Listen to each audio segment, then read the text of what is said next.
What if the Umayyads won at Tours? Picture a fog-soaked morning in the heart of Gaul. Hooves whisper across wet grass. Banners hang heavy with dew.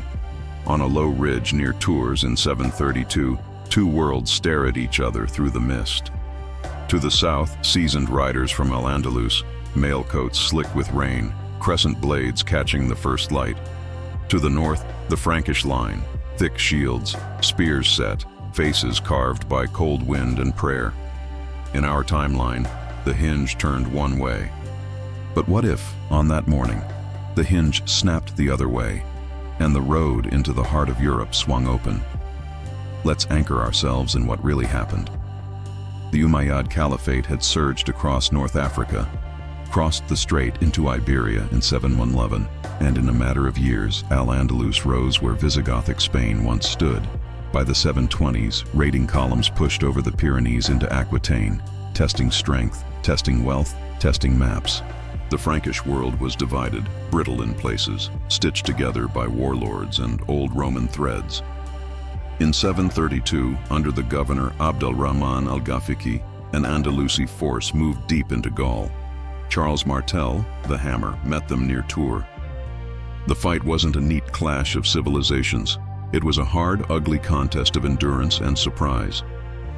Abd al-Rahman died, the Andaluses withdrew, and later storytellers turned that retreat into a crossroads for an entire continent. The victors wrote the memory, and the memory made Martel more than a man. But what if the breakpoint breaks differently? Imagine Abd al-Rahman survives. The Andalusi cavalry doesn't scatter into a trap. It pivots, wheels, and bites. A gap opens in the Frankish line, a ripple, then a tear. The hammer's shield wall glances over its shoulder just for a heartbeat, and that heartbeat is enough. The Frankish center buckles. Night falls. In the dark, not Frankish discipline, but Andalusi coordination holds. By dawn, the field is Andalusi. The reliquaries of Tours are hurried through back doors. Smoke curls above the Loire. That victory doesn't mean all of Franklin kneels overnight, but it changes everything. Instead of a raid that turns back, the road over the Pyrenees becomes a corridor. Narbonne, Carcassonne, Toulouse, already touch points, become anchors. Aquitaine, wealthy and fractious, is carved into an Umayyad march, ruled by treaty in some towns and by garrison in others. Local bishops, faced with a choice between Frankish taxes and Andalusi jizya, start making deals. Some nobles hedge their bets, keeping both baptismal fonts and Arabic interpreters in their halls. It isn't instant conquest, it's gravity, and the line of gravity now runs south. Meanwhile, Charles Martel's legend doesn't bloom. His authority takes a wound that never heals. The dream of a Roman-styled crown for his heirs dims. The papacy in Rome, already squeezed by Lombards, already wary of Byzantium's iconoclastic storms, looks north for a protector and finds a hand that shakes. The careful road that once led to Charlemagne, to a Western emperor crowned in 800, is suddenly fogged over. Let's push the timeline. The 730s and 740s turn Aquitaine into a frontier society of translators and tax farmers. Markets in Bordeaux hum with new goods from the Maghreb, fine textiles, sugar from the warmer south, spices that make old stews taste like new cities. Arabic words slip into the mouths of wine merchants and wagon drivers. Instead of leaving Gaul with plunder, Andalusi administrators begin investing in roads and river traffic.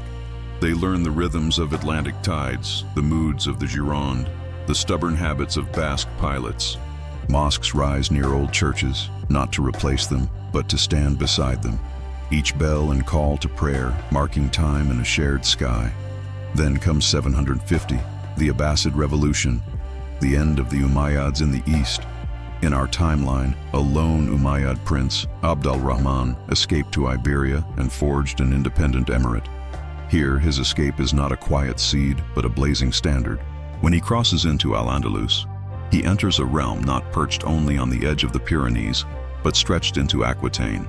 Prestige from the victory near Tours hardens into legitimacy. The Western Umayyads declare their independence with sooner confidence, perhaps even daring to claim the caliphate. Cordoba and Bordeaux become twin lungs of a new Western Islamicate power, breathing trade, scholars, and silver into a shared bloodstream. What does that do to the Franks? Without a triumphant Charles Martel, the Carolingian leap is a stumble. Pippin the Short's bid to be king by papal anointing? It faces stiffer resistance from old Merovingian loyalists and nervous bishops who see a Muslim-ruled Aquitaine thriving just across their borders. The Frankish heartlands north of the Loire remain, but they fragment more easily. Austrasia here, Neustria there, princes balancing one another while watching the southern frontier. That bright spark we call the Carolingian Renaissance. Cleaner script, revived schools, a brief pulling together of the mind of the West. Flickers smaller, later, or not at all. Without that push, Latin remains more local, more tangled. Fewer monasteries become copying engines. And yet, in Aquitaine, the paper mills arrive earlier. Because that's an overlooked hinge: paper. Across the Islamic world, knowledge rides on fibers, not parchment, a cheaper, more flexible medium. By the mid-800s in our alternate timeline, Andalusi paper production, learning from Eastern methods, crawls up the Garonne to workshops near Bordeaux and Agen. From there, it leaks across the border to Frankish scribes eager to write more for less. Imagine loan contracts, merchant notes, tide charts, astronomical tables, all multiplying in a frontier that needs information to make money and keep peace. The explosion of literacy doesn't wait for a Carolingian court. It bubbles up in market towns, counting houses, and port guilds. Religion doesn't vanish, it negotiates. Christians and Jews live under dhimmi status in Aquitaine, paying a tax but gaining a legal space to breathe. Some convert to Islam for social mobility or to avoid taxation. Others convert because the sound of Arabic makes sense to them on the lips of their children, to whom bait and maison both mean home. Bishops in neighboring Frankish lands preach harder against heresy and backsliding.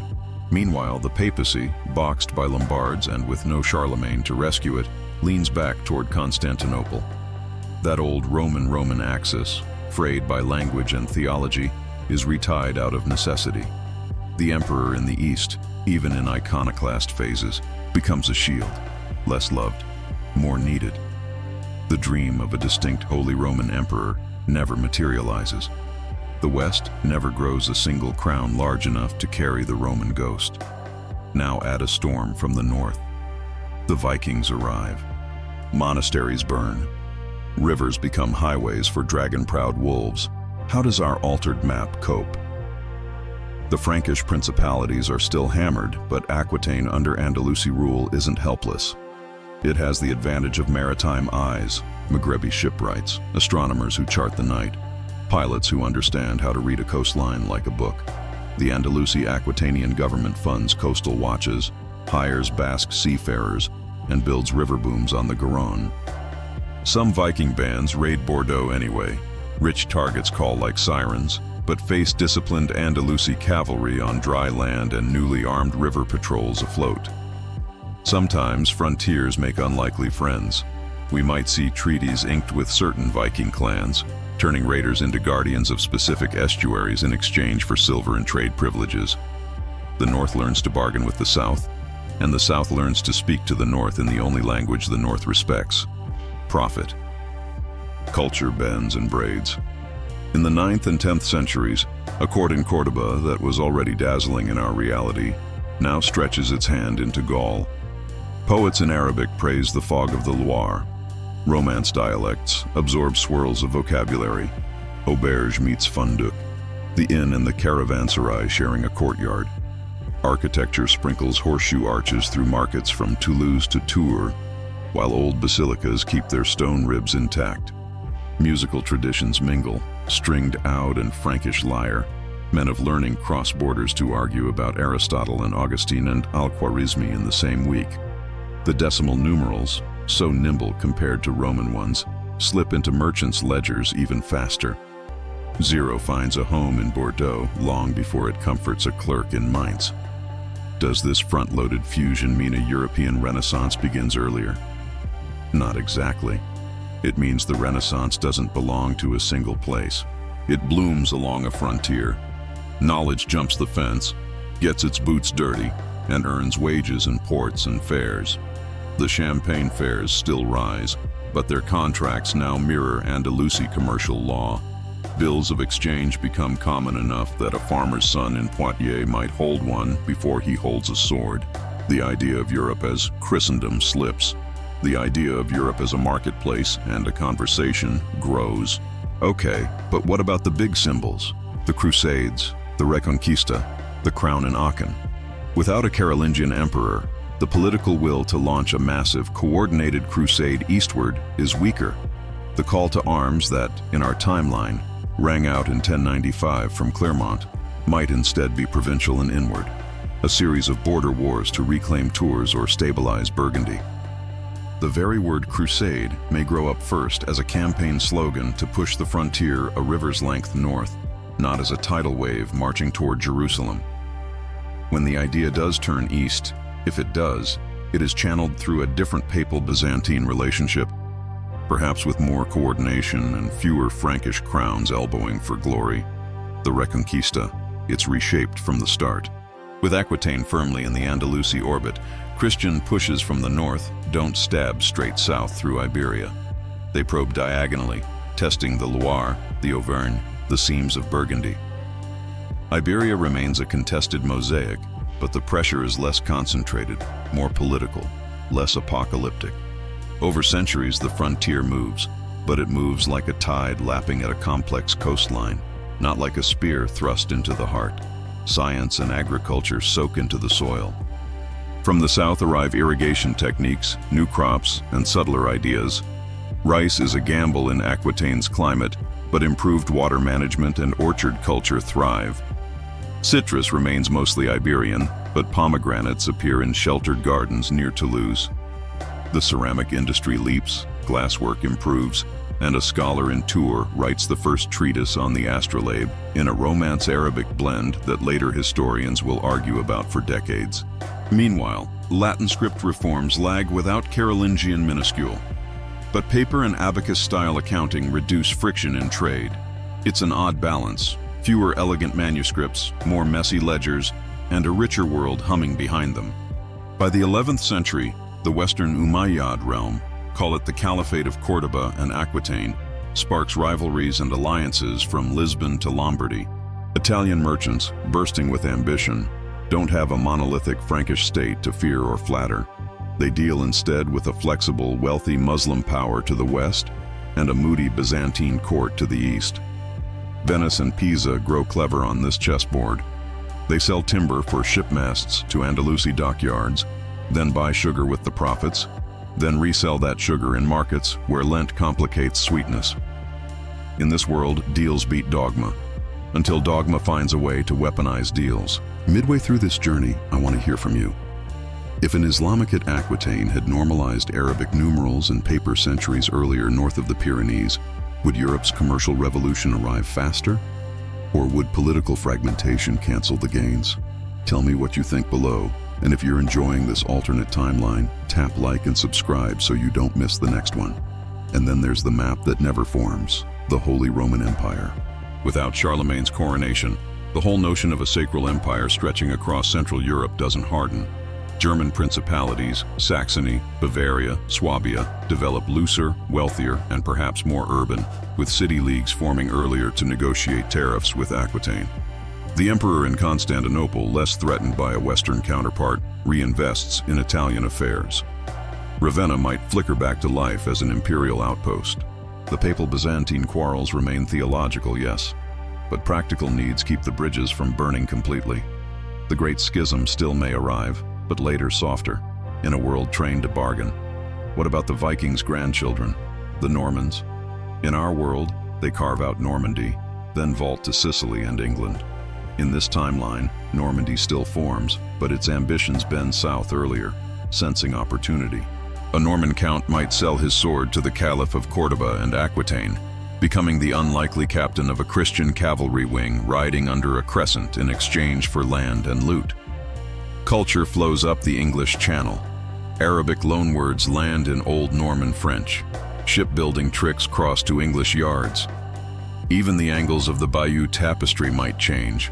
Perhaps not a tapestry at all, but an illustrated paper chronicle bound in Bordeaux with marginal notes in 2 scripts. Fast forward to the 13th century. The Mongols burst onto the stage. Europe trembles. In this altered West, the caliphate of Cordoba and Aquitaine fields emissaries who can correspond with both Cairo and Genoa, with both Toledo and Kiev. The Mongols' letters find multiple readers, multiple brokers.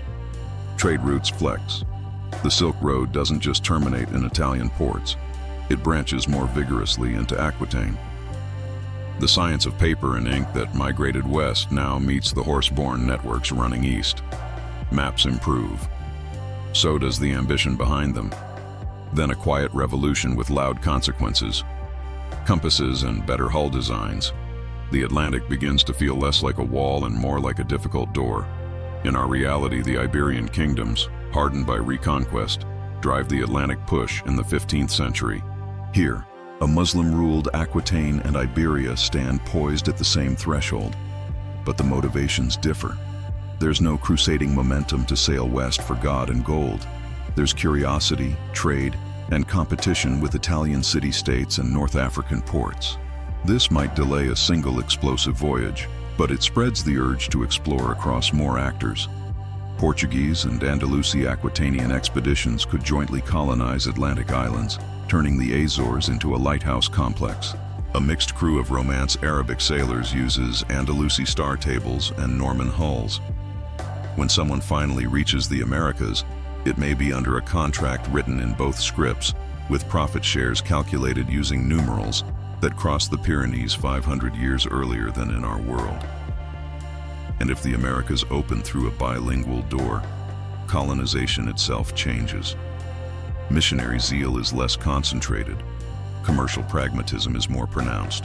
Slavery still lurks. It always lurked in the ancient and medieval worlds. But Muslim legal traditions, varied and complex, interact differently with indigenous societies and European competitors. The exact shape is messy.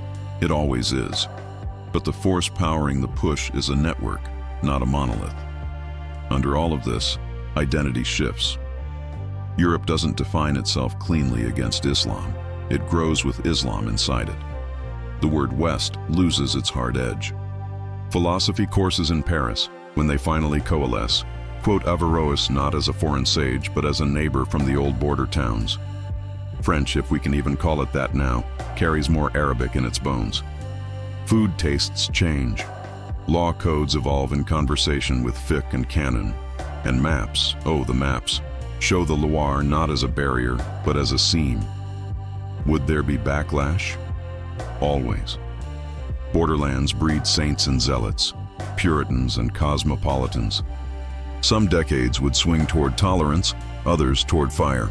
Pogroms and persecutions, treaties and triumphs, all of them braided through a frontier that was born in the damp grass near Tours when a single commander survived a single night. That's how history works. It rarely flips by manifesto. It flips by moments. And so our last question, does this world end up better? Different, yes. Better is a harder word. The Carolingian world gave us a certain script and a certain memory. The Andalusi Aquitanian world gives us different scripts, different memory. They both hold libraries. They both carry swords. They both argue about God and trade and justice by candlelight and starlight.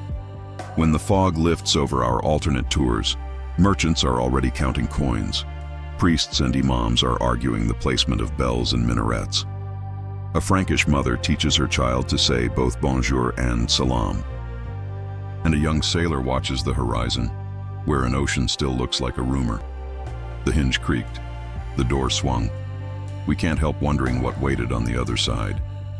History is fragile like that. One cold dawn near Tours, one rider who didn't fall, one shield wall that flinched, and Europe becomes a conversation in 2 languages.